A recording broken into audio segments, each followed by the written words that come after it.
E aí? Já pararam para pensar como uma briga de rua pode de repente mudar o destino de um país inteiro?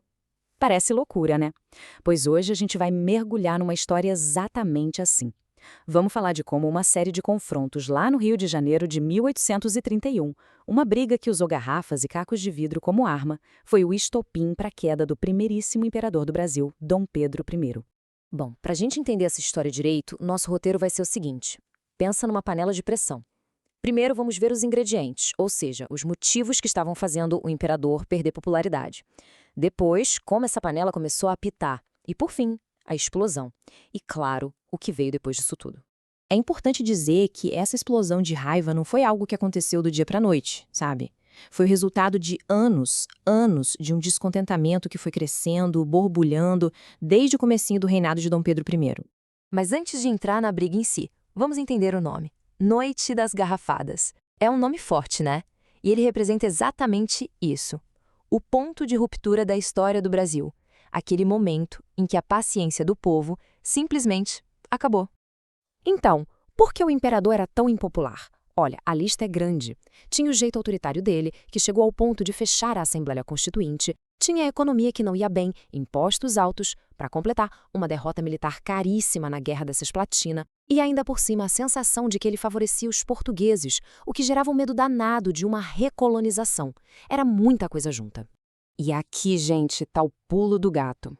A Constituição de 1824, que na teoria deveria equilibrar as coisas, fez o contrário. Ela criou o tal do poder moderador. E o que era isso? Era basicamente um superpoder. O imperador ficava acima do executivo, do legislativo e do judiciário. Ou seja, na prática, ele mandava em tudo. A palavra final era sempre dele. Como o país já nesse clima tenso, dois eventos ali entre o final de 1830 e comecinho de 1831 foram a gota d'água. Eles pegaram uma situação que já era ruim e a tornaram simplesmente insustentável. A imprensa virou um verdadeiro campo de batalha. Jornais e panfletos circulavam com críticas pesadíssimas ao governo. E uma das vozes mais conhecidas contra o autoritarismo do imperador era do jornalista Líbero Badaró. Ele não tinha papas na língua. E aí a coisa escalou muito rápido. O assassinato do Badaró foi um choque para o país. Tentando acalmar os ânimos, Dom Pedro fez uma viagem para Minas Gerais, mas o efeito foi o oposto. Ele foi recebido com protestos, faixas pretas, foi um desastre. Quando ele voltou para o Rio de Janeiro, em 11 de março, ele encontrou um verdadeiro barril de pólvora prestes a explodir. E agora a gente chega na explosão. O retorno do imperador à capital foi o que acendeu o estopim. As ruas se tornaram o palco de um confronto que entraria para a história. Basicamente, toda aquela tensão política que a gente estava falando, ela transbordou. E transbordou para a rua, colocando frente a frente dois grupos bem definidos, brasileiros e portugueses. A cidade do Rio de Janeiro virou um campo de batalha. De um lado, tínhamos os brasileiros, os liberais, que lutavam por uma identidade nacional por mais liberdade e estavam furiosos com o autoritarismo dele. Do outro, os portugueses e realistas, que viam em Dom Pedro a garantia da ordem e dos seus próprios privilégios, claro. A festa que eles planejaram para receber o imperador foi vista como uma provocação, e foi a faísca que faltava. E não foi uma briguinha de uma noite, não. O que começou na noite de 11 de março virou uma batalha campal que se arrastou por 3 dias. A violência tomou conta da cidade. O nome Noite das Garrafadas vem justamente daí, das armas que foram improvisadas no meio do caos. Garrafas voavam das janelas, cacos de vidro eram usados no combate corpo a corpo. Uma festa que deveria ser de celebração se transformou numa briga generalizada, violenta, que terminou com a vitória do grupo brasileiro, que era bem maior. Ok, a confusão nas ruas tinha acabado. Mas as consequências políticas, essas estavam só começando.